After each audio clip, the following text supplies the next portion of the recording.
মাধুর্যপূর্ণ পদাবলী বলছি। নবদ্বীপ হেনগ্রাম ত্রিভুবনে নয়, যেথায় অবতীর্ণ হলেন আমার শ্রী চৈতন্য গোসাই। নিতাই গৌর হরি বল। তাই নবদ্বীপ ধাম হচ্ছে শ্রেষ্ঠ তীর্থস্থান। ভারতবর্ষে যত তীর্থস্থান আছে, আমাদের এই নবদ্বীপ ধাম হলো শ্রেষ্ঠ তীর্থস্থান। তাই ভাবাবেশে গৌর হরি আমার আজ কি করছেন? বৈষ্ণব মহাজনে এক পাশে দাঁড়িয়ে করতেন, সিঙাবেন মুরলী করিয়া জলায়ন ধ্বনি, সিংহাবেন মরণে করিয়া করিয়া ধ্বনি।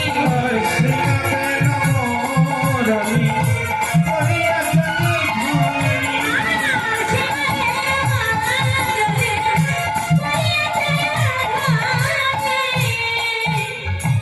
হয় হয়। দেখুন কিভাবে বলছে, হই হই বলিয়া গোরা গোটায় আমার ফেরায় বচনি। আরে হই হই বলিয়া বলা বিরাজ পানি। হই হই বলিয়া পড়া আমার হৃদয় পঞ্চমী। হই হই হই হই হই বলে হই হই হই বলে ওরে যে জনায় আমারই হয়, হই হই হই বলে। ভগবতে জানায় আমারি হয়, আমি পারি হইবে। হই হই হই হই। কি বলছে গো মা? যে যান আমার হয়, আমি তার হই। আমি তারে হই। যে যান আমার হয়, আমি তার হই। কেন জানো মা? তার হতে গেলে তার কাছে আগিয়ে যেতে হবে। তার হতে গেলে তার কাছে আগিয়ে যেতে হবে। নিতাই গৌর হরি বল। ভগবান বললেন, আমার জন্য যদি কেউ এক কদম আগিয়ে আসে, আমি তার কাছে 10 কদম আগিয়ে যাব। তোমরা একবার আমার হয়েই দেখো না গো। আমি তোমাদের হব। আবার কি বলছিল? তোরা আমার হোস না বা না হোস, আমি তোদের হই। তাই হই হই বলিয়া গোরা ফেরায় বচন, সিঙাবেন মুরলী করিয়া যাওয়ার ধ্বনি। একটা প্রসঙ্গে প্রসঙ্গে এসে যায়। আমার গৌরহরি সিঙাবেন কোথায় পেলে? কলিযুগে ভগবান ধারণ করেছেন দণ্ড করুয়া, সিঙাবেন তো ধারণ করেন নাই। আহা, অর্থাৎ তিনি সিঙাবেন কোথায় পেলেন? যে বৈষ্ণব মহাজন লিখে গেলেন, সিঙাবেনও তিনি বাদন করছেন। বৈষ্ণব মহাজন এক পাশে দাঁড়িয়ে নিজের দেহটাকে লক্ষ্য করে বললেন, বলে এই তো সে মুরলী, এই তো সে মুরলী, এই তো সেই মুরলী, এই তো সেই মুরলী, এই তো সে মুরলী। নবছিদ্র বৈশিষ্ট্য মাঝে, এই তো সেই মুরলী। নবছিদ্র জ্যেষ্ঠ মাঝে, এই তো সে মুরলী। ওরে নবছিদ্র বৈশিষ্ট্য মাঝে, এই তো সেই মুরলী। নবছিদ্র বৈশিষ্ট্য মাঝে, এই তো সেই মুরলী। ওরে তত্ত্ব জ্ঞানে খুঁজলে পাবে, ওরে তত্ত্ব জ্ঞানে খুঁজলে পাবে, ওরে তত্ত্ব জ্ঞানে খুঁজলে পাবে, ওরে তত্ত্ব জ্ঞানে খুঁজলে পাবে।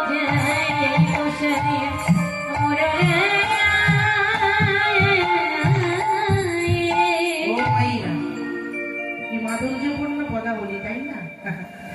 এই নিজের দেহখানা লক্ষ্য করে বলছে, এটাই তো সেই মুরলী গো। এটাই যদি সেই মুরলী হবে, কে জানে এই মুরলী বাজাবার নিয়ম। ভাগবতে বলছে আশ্রয় লয়ে ভজে তারে কৃষ্ণ নাহি তাজে, আর সবে জীব মরে অকারণ। আরে সময় মরে জীবে অকারণ। যারা আশ্রয় করেছিল, কি আশ্রয় বাবা? গুরু আশ্রয়। তাহলে আশ্রয় করে ভজে তারে কৃষ্ণ নাহি তাজে, আর সবে জীব মরে অকারণ। যারা সকাল সকাল গুরু আশ্রয় করেছে তারাই জানে গো এই মুরলী বাজাবার নিয়ম। কেন জানো?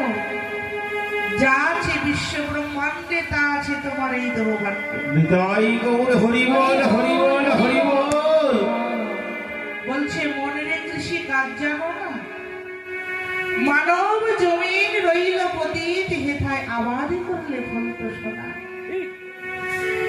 এই পতিত জমিটায় আবাদ করে দেখো, সেখানে সোনা ফলবে গো, সোনা। তাই বৈষ্ণব মহাজনে বললেন, জগৎকে জানার আগে নিজেকে আগে চেনো। তুমি কে? কি গো? এই হাতটা আমার, এই মাথাটা আমার, চোখটা আমার, কানটা আমার, নাকটা আমার। তাহলে আমিটা কি? এগুলো তো আমার। তাহলে আমি কোথায়? আমিটা কি? যে দামি শাড়িটা অঙ্গে জড়িয়ে আছি, শাড়িটাও আমার। তাহলে আমি কোথায়? এই আমিটাকে যে আগে চিনতে পারবে, এই আমিটাকে যে আগে জানতে পারবে, সেই ঈশ্বর তত্ত্ব আগে বুঝতে পারবে। ও মাইরা, মানুষ মারা গেলে দেহটাকে পুড়িয়ে দেওয়া হয়, কিন্তু আত্মাটাকে কি পোড়ানো যায় বাবা?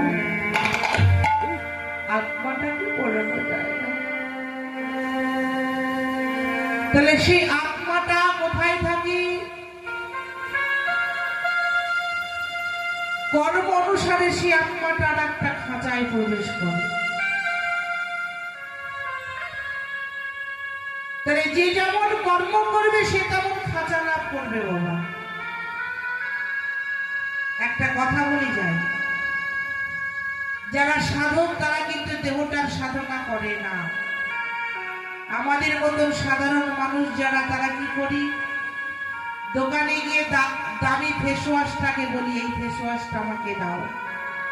দামি সাবানটা মাখি, দামি তেলটা মাখি, শরীরের চর্চা করি। কিন্তু যারা সাধক তারা পরমাত্মার সাধনা করে। দেহটা তাদের বিনষ্ট হয়ে যাক, দেখবেন যারা সাধনা করে গায়ে উনি পোকা লেগে যাচ্ছে, সাপে জড়িয়ে যাচ্ছে, পাখি বাসা করছে, কিন্তু অটুট তাদের আত্মার সাধনা। নিতাই গৌর হরি বল। তাহলে সাধক যারা, তারা আত্মার সাধনা করে, দেহের সাধনা নয়। তার প্রমাণ দেখুন, বলছে রামায়া সুন্দরানন্দ সঙ্গে নিত্যানন্দ গৌরীদাস আরবিরাম। তাহলে গৌর হরি পারিষদগণ সবাই এসেছে। কোথায় এসেছে? মা নবদ্বীপ। বলছে ব্রজে যারা নদে তারা, ব্রজেন্দ্র নন্দন নন্দন যেই শচীসূত হইল, সেই বলরাম হইল নিতাই। তাহলে গৌর হরি আজ সকালবেলায় সবাইকে দেখছেন, কিন্তু প্রাণের প্রিয় সুবল সখা নিতাইকে ডেকে বলছে, নিতাই, ও দাদা নিতাই, আমরা সবাই তো এসেছি নবদ্বীপে, কিন্তু আমার প্রাণের প্রিয় সুবল সখা কোথায়? দেখুন, ভগবান যদি লীলা করেছিলেন, শেষ লীলাটি কি? সেই লীলাটির নাম হচ্ছে প্রভাস যজ্ঞ লীলা। 100 বছর পর, 100 বছর পর ভগবান তার ভক্তদেরকে নিমন্ত্রণ করেছিলেন। 100 বছর ধরে যখন ভক্তরা কাঁদলো, কানাই কানাই বলে যখন সবাই আত্মনাদ করে কাঁদলো, তখন খবর এলো যে কৃষ্ণ ভগবান বিরাট এক যজ্ঞ করছে প্রভাসে। সেই যজ্ঞে সকলের নিমন্ত্রণ। রাধে, এইবারটা বুঝুন,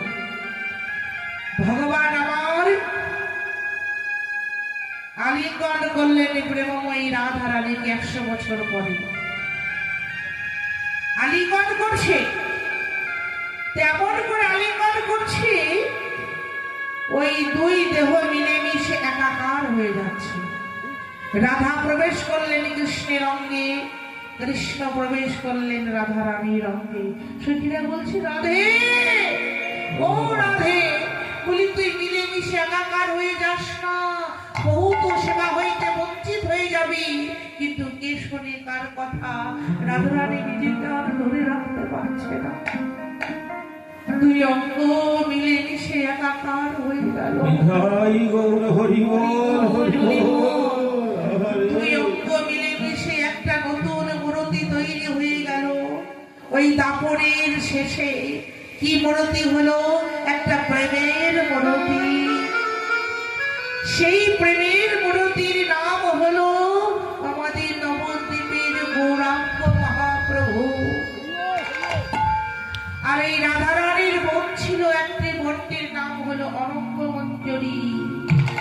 সে আলিঙ্গন করল প্রিয় দাদা বলরামের সঙ্গে। ওই দুই তনু মিলেমিশে একাকার হয়ে হলো নিত্যানন্দ মহাপ্রভু। নিতাই গৌর হরি বল। হরি বল।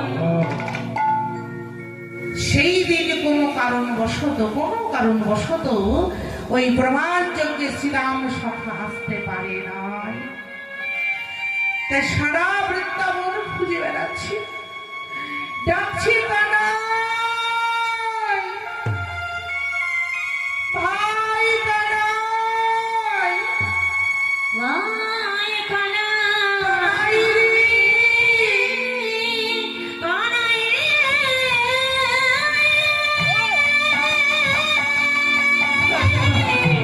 নিতাই গৌর হরি বল।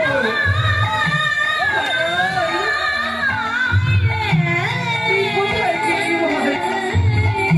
একবারে ফিরে আয়। তোকে ছাড়া যে আমি প্রাণে বাঁচব না। তোকে ছাড়া রে আমি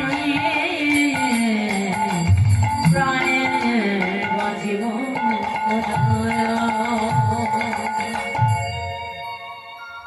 কৃষ্ণ তুমি না পাবে এই মধুর বৃন্দাবন। মধুর বৃন্দাবনে কৃষ্ণকে পাবে না, এই বৃন্দাবনে কৃষ্ণকে পাবে না। জন্ম নিয়েছে সে শ্রীরাম নবদ্বীপ ধামে। বেশ, এই নবদ্বীপে আমি এই বৃন্দাবনে যদি কানাইকে না পাই, শ্রীরাম সখা একটা মনে মনে পণ করলো, আমি আহার বর্জন করব, নিদ্রা ত্যাগ করব। আমি কি করব? আমি গিরি গোবর্ধন গুহার মধ্যে প্রবেশ করে কানাইয়ের নাম জপ করব। শ্রীরাম সখা ওই গিরি গোবর্ধন গুহার মধ্যে প্রবেশ করে একটাই নাম জপ করছে, কানাই, কানাই, কানাই, ভাই আমার, কানাই, ফিরে আয়।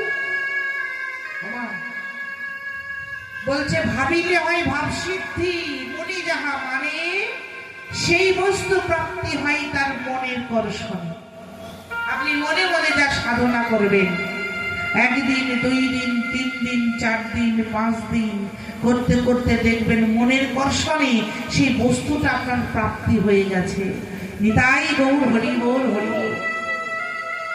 এদিকে শ্রীরাম সখা কানাই কানাই বলে ডাকছে, আর এদিকে নবদ্বীপে ভগবান তো গৌরাঙ্গ মহাপ্রভু হয়েছেন, তো সবাইকে দেখছে, কিন্তু শ্রীরাম সখাকে দেখতে পাচ্ছি না।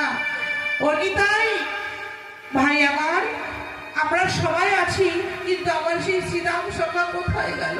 বলে দাও না গো, আমার শ্রীরাম কই?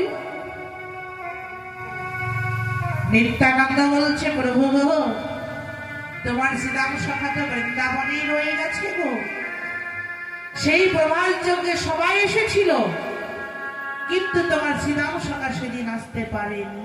ভাই আমার, একটু জানা রে ভাই, আমার সখাকে আমার কাছে এনে দে, সখা বিনা যে প্রাণ বাঁচে না।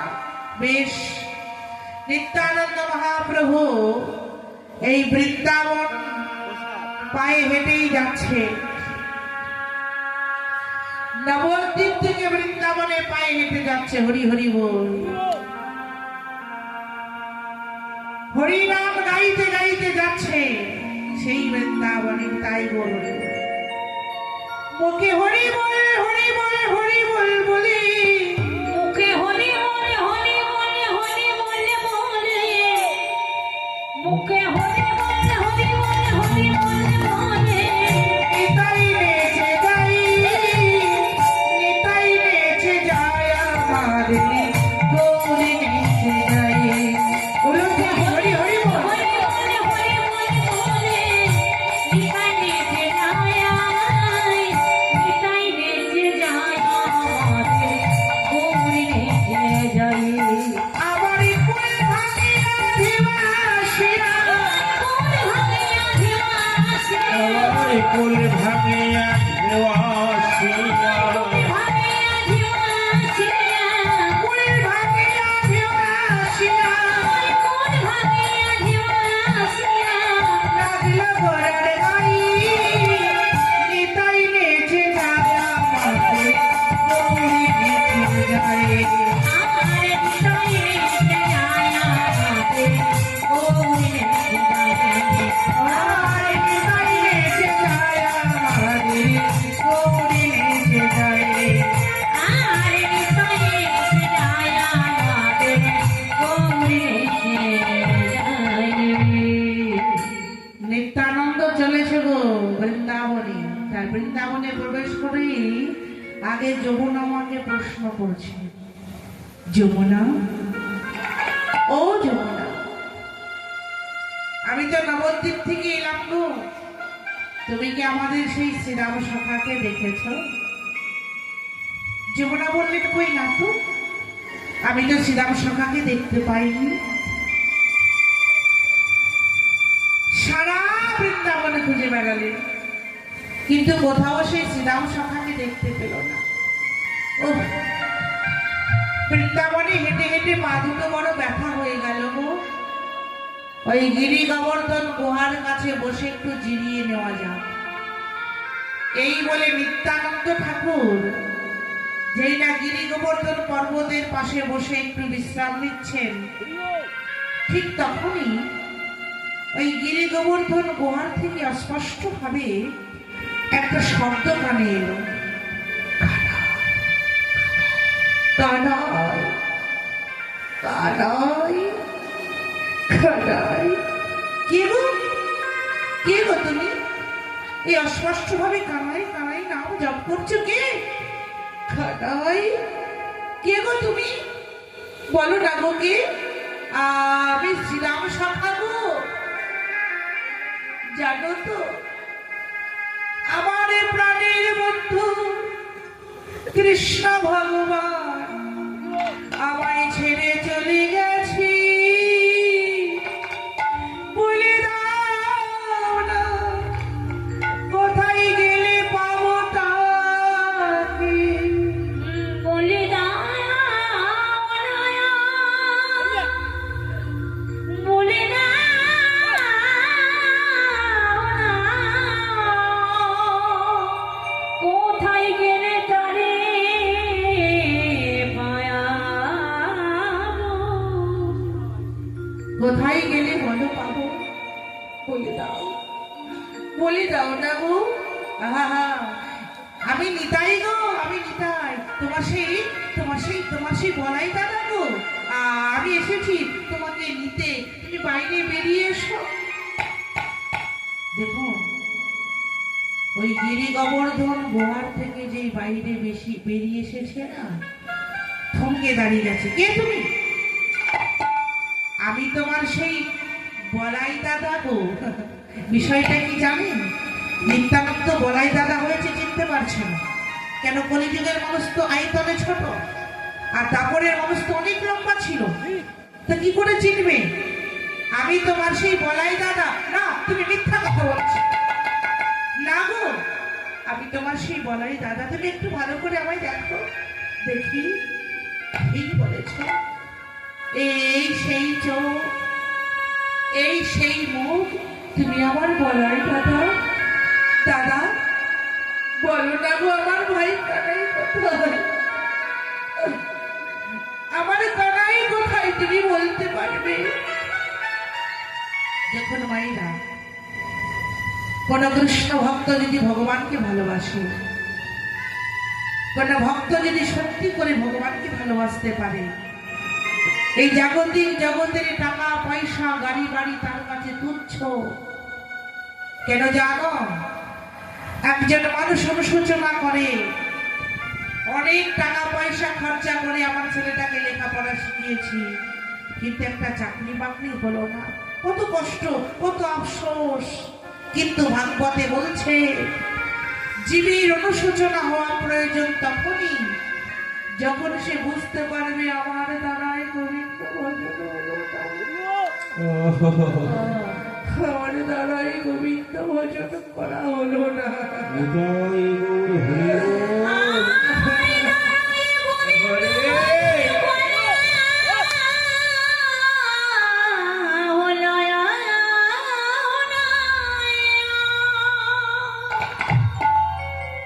আমাদের কজনের এমন অনুশোচনা আছে বাবা, আমরা কজন বুঝতে পারি যে আমার দ্বারাই ভাগবত ভজন হলো না? ছেলে দুঃখ দেয়, আমাদের চোখের জল আসে, স্বামী আঘাত দেয়, চোখে জল আসে, কিন্তু কৃষ্ণ বলে তো কেউ কাঁদতে পারে না।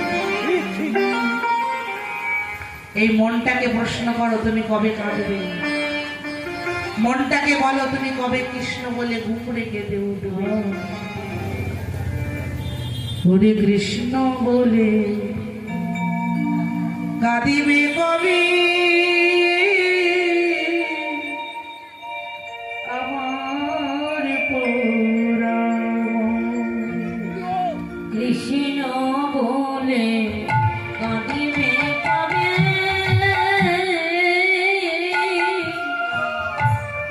আমার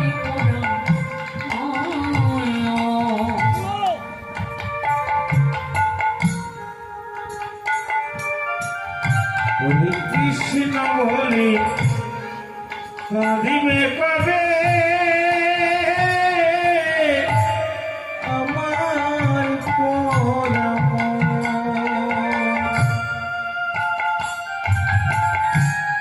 আমি কবে যাব বিষয় ছিড়ি, আমি কবে যাব বিষয় ছেড়ে, আমি কবে যাব বিষয় ছেড়ে। আমি কবে যাব বিষয় ছিড়ি, আমি কবে যাব বিষয় ছেড়ে, ওই না মধুর বৃন্দাবন কৃষ্ণ বলে কাঁদিবে কবি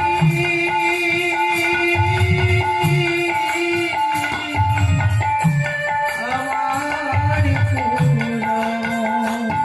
হরে কৃষ্ণ বলে কাঁদিবে কবে আমার পরম।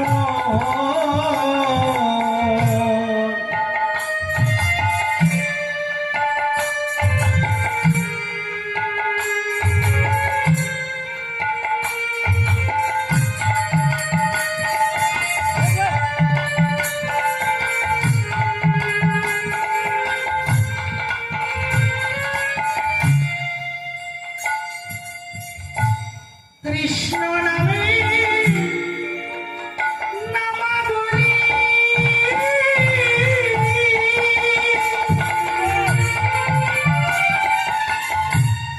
কবে পড়ব গো?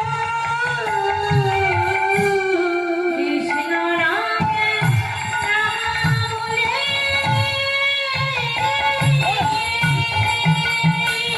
হরি বল হরি বল। কবে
কৃষ্ণ